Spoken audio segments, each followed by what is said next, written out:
Hello guys, welcome back.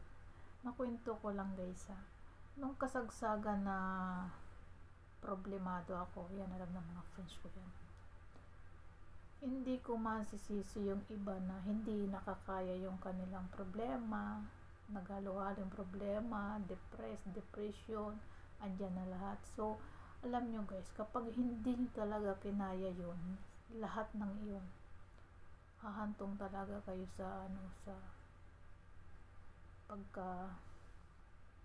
pagpapakamatay yan, 'di ba? Minsan yung iba, 'di ba, kapag hindi nila nakaya yung problema nila, nahahantong talaga sa pagkasira ng ulo, pagpakamatay, o 'di ba, ang daming gano'n. So ngayon ko na naintindihan, kapag hindi niyo talaga na lampasan yan lahat-lahat at hindi niyo inilaban, doon talaga kayo pupunta. So kailangan talaga pray, laban lang sa problema na dumadating sa inyo. Yun ang ko ngayon na saksyan sa buhay ko guys. Huwag kang susuko sa lahat ng mga pagsubok na dumarating sa problema mo. Kung ano man stress yan, i-pray mo lang.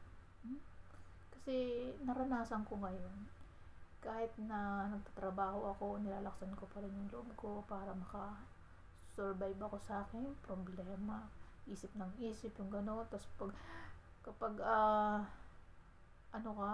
bigla na lang tumutuloy yung luha mo na hindi mo alam, tapos kinakabahan ka. So ayan na naman, Diyos ko, kailangan talaga kayanin. Sinasabi ko sa inyo, kailangan kayanin nyo ang kung ano man ang dumapo na problema sa inyo. Pray lang, kapit lang, hindi tayo nag-iisa. Yun ang natutunan ko ngayon sa buhay. Ilaban nyo kung anong ibigay sa inyo ni God na problema.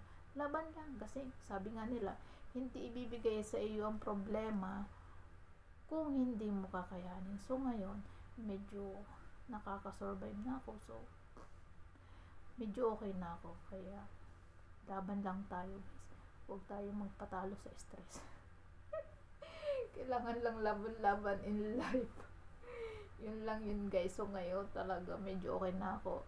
Continue ako sa mga ginagawa ko noon. So ngayon babawi ako sa mga ginagawa ko. Before 2 years ko din siyang napatigil. So ngayon ay go ulit tayo sa social media. YouTube ko napabayaan na. Sana sa sound na ako dun. Ngayon talaga natapos na yung YouTube.